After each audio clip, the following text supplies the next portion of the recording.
My wife got back in shape and decided she could do better than me, so she filed for divorce but quickly regretted it. What's up, everyone? It's Dave here. Buckle up because my life turned into a wild mess not long ago. I'm 34, just your average warehouse manager living in Columbus. My life wasn't flashy, but it was steady. I had a good job, a nice house, and I was married to Carla. We've been together for 5 years, married for 3, and I thought we had a decent thing going. Sure, we weren't that lovey-dovey couple from TV, but we made it work. Bills got paid, we had our date nights, and the occasional argument was just normal marriage stuff, or so I thought. About 6 months ago, Carla decided to go on a big fitness journey. It came out of nowhere, but I was on board. She joined this upscale gym downtown that honestly looked more like a spa than a gym. She got herself a personal trainer, Justin, and suddenly started talking about meal prep, macros, and detox plans. I didn't mind. In fact, I encouraged her. I mean, everyone deserves to feel good about themselves, right? Plus, I figured it was just a phase, like her short-lived knitting hobby or that time she got into tarot cards. At first, I even pitched in to help her. I started taking on more of the chores, dishes, laundry, groceries, so she'd have more time to focus on her workouts. I thought it was a way to show her I cared. But slowly, things started to shift, and not in a good way. The more weight Carla lost, the bigger her ego grew. She became obsessed with her reflection, spending hours in front of the mirror tweaking her gym outfits or snapping the perfect progress pic for Instagram. She wasn't just doing this for herself. She wanted an audience. I remember this one time when I suggested we watch a movie together. It was Friday night, and I thought we could relax like old times. She scoffed. Dave, I don't have time to sit around. I have goals to crush. Goals? What goals? We weren't talking about running a marathon or climbing Mount Everest. She was just lifting weights and drinking green sludge. But whatever. I shrugged it off. Maybe I was being the unreasonable one. Then came the morning it all started to unravel. It started like any other. I was half asleep, nursing my coffee before heading to work, while Carla was downing her usual kale spinach disaster smoothie. She was dressed in her workout gear, scrolling through her phone like her life depended on it. Out of nowhere, she says, I deserve more in life. I looked up still groggy. Huh? More of what? She put her smoothie down and stared at me, all serious. This marriage is holding me back, Dave. I'm filing for divorce. I swear I thought it was a joke. I even laughed, thinking she was messing with me. But she wasn't laughing. Her face was stone cold. I've outgrown this, she said like I was some outdated piece of furniture she was ready to toss. You wouldn't understand. I sat there, completely blindsided. My wife, the woman I'd shared years of my life with, just dropped this on me like it was no big deal. I tried to process her words, but all I could feel was this mix of shock and anger boiling in my chest. What do you mean you've outgrown this? Outgrown what? She sighed like I was a child asking too many questions. Dave, I've been working on myself, trying to be the best version of me. And frankly, this life doesn't match my potential anymore. I want more than this house, this routine, this you. Her words hit me. She didn't even sugarcoat it. I was part of the problem in her eyes.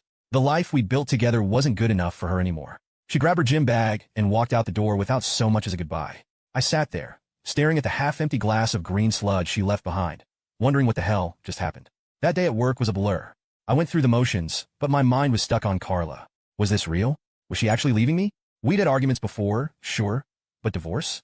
It felt so sudden, so calculated. The way she said it, like she'd been rehearsing this speech for weeks, made it clear she'd already made up her mind. Over the next few days, the cracks in our marriage became glaringly obvious.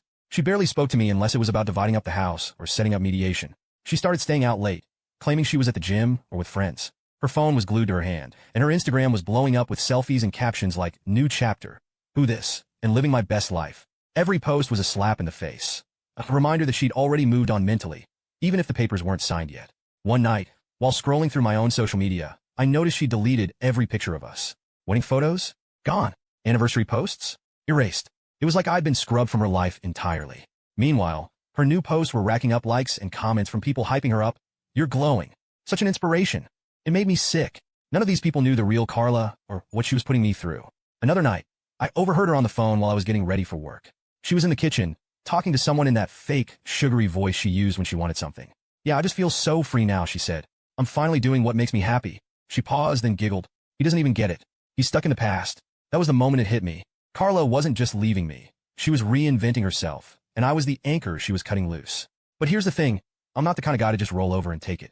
She thought she could steamroll me and walk away with everything. But she was in for a rude awakening. This was only the beginning, and if Carla wanted to fight, she'd get one. But wait, it gets worse. One afternoon, I'm grabbing lunch at this cafe near work. I'm minding my business, scrolling through my phone, when I overhear these two dudes at the next table. They're talking about some fitness babe they found online. I didn't pay much attention until one of them said her name, Carla. My stomach dropped. They were laughing, talking about how she had some premium content she was promoting. At first I thought, no way, not Carla. But then one of them showed her Instagram on his phone. It was her, my Carla. They went on about how she'd started teasing an OnlyFans account. posting links in her bio like for the real workouts. My blood boiled. This wasn't just some fitness phase. She was using her newfound freedom to become a full-blown thirst trap for money. When I got home, I confronted her. She was sitting on the couch, scrolling through her phone like nothing had happened. "Carla," I said, trying to keep my cool. "What the hell is this OnlyFans thing I'm hearing about?" She looked up, completely unfazed. "It's my body, Dave. My choice. And it's none of your business anymore." I couldn't believe her nerve. "None of my business? We're still married. You're out here selling yourself on the internet while I'm trying to hold our lives together." She rolled her eyes like I was some outdated fossil who just didn't get it. "It's not selling myself, it's content creation. Plenty of people do it. Besides, it's not like you're paying my bills anymore." That's when it hit me. Carla didn't just want a divorce. She wanted a whole new life. A life where she was the star, the main character, and I was just some extra she'd written off. She wasn't embarrassed or apologetic. If anything, she was proud, like she'd finally found her true calling as an online spectacle. Over the next few weeks, her antics escalated. She started dressing like she was auditioning for a reality show, tight dresses, sky-high heels, makeup caked on like frosting. Every time she walked out the door, she looked like she was heading to some red carpet event, not the grocery store. And the captions, they got worse. "Living my truth. No more holding back." And the one that made me want to throw my phone. "She's not a wife anymore. She's a force of nature." The audacity. While Carla was out playing celebrity, I was stuck dealing with the fallout, lawyers, paperwork, etc. But Carla wasn't as untouchable as she thought. My lawyer, Steve, absolute legend, had been doing some digging. Turns out, she'd been seeing someone. A gold digger, but with a gym membership. I think you can guess who I'm talking about. Stay tuned, folks. Things are about to get messy. Update 1. What's up again, Reddit? It's Dave, your favorite soon-to-be divorced dude with a front row seat to my ex's drama-fueled glow-up disaster. If you've been keeping up, you know my wife Carla decided she was too good for this life, left me high and dry, and has been parading around town like she's some fitness celebrity. But let's talk about the guy who's been fueling this whole mess. Justin. Yep, her personal trainer. Real original, right? The second I heard his name, I knew this wasn't just some innocent trainer-client relationship. Justin was the type of guy you'd expect to see on a reality dating show, shredded, spray-tanned, and about as deep as a puddle. He was all charm, muscles, and smirks like he walked out of a bad rom-com. Carla wasn't subtle about their connection either. One day, she strutted into the house after her workout, practically glowing. "Justin says I'm the strongest I've ever been," she bragged, not even looking at me. "Yeah, Carla, I'm sure Justin also told you he's never trained anyone like you before because that's a script." A few weeks later, she stopped pretending it was just workouts. She started dropping his name in casual conversations. "Justin's taking me to this new vegan restaurant." Or, "Justin said this protein powder is life-changing." Meanwhile, I'm standing there like, do I look like I care? But Carla wasn't just name-dropping. She was flaunting him like he was her prize. Word spread fast. Friends started texting me with sightings of Carla and Justin all over town. They were holding hands, laughing, and acting like some Instagram couple of the year. Carla didn't even try to hide it. One night, she came home bold as ever and said, "Just so you know, Justin and I are dating now. I think it's time you accept that." Oh, I accepted it all right. Accepted that my wife had turned into a full-blown caricature of entitlement. She'd already mentally divorced me. So what did it matter to her if she added a public affair to her resume? The more I learned about Justin, the more my blood boiled. He wasn't just your average gym bro. This guy had a history. My lawyer, Steve, who deserves a damn medal at this point, did some digging and found out Justin had pulled the stunt before. Twice. Actually, he had a pattern. Find a married woman, pump her up with compliments and validation, and encourage her to leave her husband. Then, once the dust settled and the money wasn't flowing, he'd vanish like Houdini. Justin was a professional homewrecker. It wasn't love. It was a hustle. He hyped these women up, made them feel invincible, and rode their wave until it wasn't convenient anymore. And Carla? She was the perfect mark. She craved attention and validation like a fish craves water. Justin had her wrapped around his finger, and she didn't even see it. The worst part was how smug he was about it. I heard from mutual acquaintances that Justin was already talking about their big plans. He apparently told someone, "Once the divorce is finalized, Carla and I are going to build an empire." Empire? Dude, you're a trainer, not a tech mogul. But sure, dream big. Justin wasn't just banking on Carla's money. He was banking on my money. Carla was demanding half my savings, spousal support, and even trying to take the house. She thought she could waltz into court, play the victim, and walk away with a golden ticket for her and Justin's new life. Little did she know my lawyer had receipts. Let me paint you a picture of what Carla and Justin looked like as a couple. Imagine a guy who only owns tank tops standing next to a woman who suddenly thinks she's a Kardashian. They were all over social media, posing in front of fancy cars, not theirs, and tagging themselves at expensive restaurants. I'm guessing Carla was footing the bill. It was like they were trying to scream, "Look at us, we're winning." But to anyone with half a brain, it was clear they were overcompensating. Their relationship wasn't without cracks, though. Justin's over-the-top personality started to clash with Carla's growing diva complex. One night, I heard her on the phone in the kitchen arguing with someone. "I don't care what your ex has said about you, Justin. You're with me now, and I deserve better than your baggage." I didn't catch the rest, but it was enough to tell me their little fantasy wasn't as perfect as they wanted everyone to believe. As much as it pissed me off, there was something oddly satisfying about watching Carla go all in on Justin. She'd bet everything on this guy, thinking he was her ticket to a better life, and it was only a matter of time before the house of cards came crashing down. My lawyer and I were making sure of that. After mediation, Carla's confidence took a hit. She walked into that room acting like Beyoncé and walked out looking like a deer in headlights. It was beautiful. Justin, her ever-loyal hype man, didn't even try to comfort her. He just sulked behind her, scrolling on his phone. That was my first clue that their little empire wasn't as solid as Carla wanted everyone to believe. But let's rewind a bit. Mediation wasn't just a setback for Carla. It was a disaster. She thought she was going to come in, cry a little, and walk out with the house, half my savings and spousal support.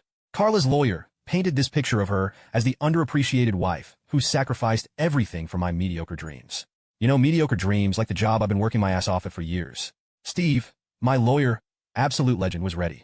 He had spreadsheets, screenshots, and even credit card statements to back me up. Carla had been burning through our joint account for months before she filed for divorce. We're talking luxury spa days, designer clothes, and $200 dinners while I was eating leftovers and trying to figure out what went wrong. Steve made sure the court saw every penny she wasted. Then came Justin's skeletons. His past affairs, his pattern of sweet-talking married women, and how he always bailed when the money didn't flow like he expected. The cherry on top? Steve found messages from one of Justin's exes warning Carla to be careful. Of course, Carla didn't listen. She thought she was different. Justin's smirk was gone too. In fact, he looked downright uncomfortable. He probably realized his little scam was unraveling in real time. Carla tried to defend him, saying, Justin isn't like that anymore, but the evidence was stacked against them. The judge wasn't buying their act. By the end of the session, it was clear Carla wasn't going to walk away with the fortune she thought she'd get. Justin? He looked like he was already planning his exit strategy. After mediation, Carla started acting off. She wasn't as smug anymore. She still tried to post her motivational nonsense on Instagram, but the captions got desperate. Instead of living my best life, it was stuff like growth isn't always easy, but it's worth it. Yeah, sure, Carla. Keep telling yourself that. Justin, on the other hand, was showing his true colors. He was still around, but he wasn't as present as Carla made him out to be. He started skipping out on their public appearances. No more hand-holding at fancy restaurants or couple goals gym pics. Word got around that he was already flirting with one of his other clients, a younger woman who apparently didn't come with Carla's baggage. Typical. One night, Carla came home late. I was still living in the house with her at the time because, legally, I couldn't kick her out. She stumbled in looking absolutely drained. I didn't say a word. I just sat there on the couch, watching her. She plopped her designer bag on the counter and sighed dramatically, like she wanted me to ask what was wrong. I wasn't playing that game. I just went to my room. The next morning, Carla tried to act like everything was fine. She walked around the kitchen making one of her kale smoothies, but her usual smugness was gone. Justin's been busy with his clients, she said out of nowhere. I didn't respond. I knew she wanted me to bite, to ask about him, but I wasn't giving her the satisfaction. A week later, the real drama started. I got a call from Steve. Apparently, Carla had filed some last-minute paperwork trying to claim more assets. She wanted emotional compensation for the stress I'd caused her during the marriage. Yes, you read that right. Carla thought she could get more money by blaming me for her midlife crisis. I couldn't believe the audacity. Steve, being the legend that he is, had already prepared for this nonsense. He filed a countersuit, showing how Carla had drained our accounts and emotionally manipulated the situation to her advantage. He even included her Instagram posts as evidence. The captions alone were gold. Proof that she wasn't some stressed-out victim, but a self-absorbed diva living her best life at my expense. Around this time, Justin officially went MIA. He stopped showing up to their gym sessions, stopped answering her calls, and even blocked her on Instagram. Yes, blocked. Carla was losing it. I could hear her pacing around the house, calling him over and over. Justin, call me back. We need to talk. She sounded desperate, and honestly, it was satisfying. Eventually, one of her friends spilled the tea. Justin had moved on to another client, someone younger, flashier, and most importantly, not tied up in a messy divorce. Carla was devastated. She tried to play it cool, posting cryptic quotes like, sometimes people aren't who they seem, and you can't build an empire with someone who's playing games. But everyone knew what had happened. Her perfect man had bailed the second things got tough. This was when Carla's entitlement really started to crumble. She stopped going to the gym. Her once glamorous outfits were replaced by sweats and messy buns. She even stopped posting on Instagram for a while, which was honestly shocking. It was like her entire identity had been tied to Justin and the fantasy of their new life. And without him, she didn't know what to do. One evening, she tried to talk to me. Dave, she said, standing in the doorway of the living room, I think we need to reevaluate everything. This divorce, it's been hard on both of us. I stared at her, waiting for the punchline. What are you getting at, Carla? She sighed dramatically, like she was a victim here. I just think maybe we rushed into all of this. I mean, we had good times, didn't we? I almost laughed. Carla, you filed for divorce. You told me I was holding you back. Remember? Now that Justin's gone, you're having second thoughts? Unbelievable. She tried to play the sympathy card, talking about how lonely she was and how much she'd sacrificed for this marriage. But I wasn't buying it. Carla, I said, cutting her off. You made your bed. Now lie in it. Carla's little fantasy world was falling apart, and I didn't have to lift a finger. Karma was doing all the work. That's it for now, Reddit. I'll update you after the final court decision, and trust me, you won't want to miss it. Update 2. Hey Reddit, Dave back again. You've stuck with me this long, so get ready for the grand slam of this whole mess. If you've been keeping up, Carla, my ex-wife, thought she could dive into court, take everything, and start her new life with Justin, her personal trainer. But karma came calling, and now we're in the final stretch. Let me tell you how the courtroom drama played out, and why Carla probably wishes she'd never stepped foot in there. Court day finally rolled around. Carla walked in, but it wasn't the usual diva strut I'd gotten used to. No designer blazer, no smug grin. Just her and her lawyer, looking about as confident as a pair of kids walking into detention. She must have known things weren't going to go her way. The energy was off, and honestly, I loved every second of it. On the other side, there I was with Steve, my lawyer. He came prepared, carrying a binder so thick it could have doubled as a doorstop. I wasn't nervous at this point. I had nothing to lose. Carla had already thrown every punch she had, and I was still standing. Today was about making sure I didn't just survive this, I won. Her lawyer started by presenting her emotional compensation claim I told you about earlier, painting a picture of Carla as this long-suffering wife who had been emotionally drained by my lack of support for her personal growth. Apparently, my refusal to support her fitness journey, aka her affair with Justin, had been a form of neglect. Steve, my lawyer, let her lawyer go on for a while, allowing them to dig their own hole. Then it was our turn. Steve started by systematically dismantling their argument. He showed evidence that I not only supported Carla, but had gone above and beyond during her so-called fitness journey. He presented proof that I'd taken over household chores, adjusted my work schedule, and even encouraged her to pursue her goals. He read aloud text messages where I offered to make her healthy meals, supported her gym sessions, and even suggested we attend couples fitness classes to strengthen our bond. Then Steve dropped the bomb. Carla's emotional compensation claim wasn't just baseless. It was a blatant attempt to cover up her own emotional negligence. He presented emails and texts where Carla openly ridiculed me to her friends, calling me boring and dead weight. He even had screenshots of her bragging about Justin and calling me her backup plan. But the real nail in the coffin came when Steve addressed the financial aspect of Carla's claim. He presented our bank statements showing how Carla had funneled thousands of dollars from our joint account into her luxury lifestyle. Carla's lawyer tried to push back, but Steve wasn't done. He unveiled the ultimate piece of evidence, a journal entry from Carla that Steve had subpoenaed. In it, Carla had written about her master plan to leave me, get everything she could out of this marriage, and use the settlement money to fund her new life with Justin. The judge's face when he read that? Pure disbelief. The courtroom was dead silent as the judge flipped through the paperwork, his stern expression growing heavier with each page. Carla sat next to her lawyer, visibly tense, her polished nails nervously drumming against the table. Her confidence, which she had flaunted so boldly in mediation, had evaporated into thin air. Across from her, I sat with Steve, feeling a mix of anticipation and satisfaction. This was it, the moment everything Carla had spun into her narrative would unravel. The judge began by addressing Carla's emotional compensation claim. Mrs. Patterson, he said, his voice steady but firm, your request for emotional compensation lacks any substantive evidence. He paused, letting the words sink in before continuing. While emotional distress is a valid consideration in some cases, this court requires clear and demonstrable proof. Your claims are based on subjective feelings, not facts. He turned his attention to Steve's counterarguments. He recounted the text messages, bank statements, and Instagram captions that painted a starkly different picture from the one Carla and her lawyer had tried to present. Mr. Patterson, the judge said, addressing me for the first time, you've demonstrated a clear and consistent pattern of support for your wife during the marriage. The evidence provided shows no indication of emotional neglect. In fact, it suggests the opposite. You went above and beyond to accommodate her needs and aspirations. Carla's lawyer tried to interject, stumbling over an objection that the evidence was taken out of context. The judge silenced him with a raised hand. The context is clear, counselor.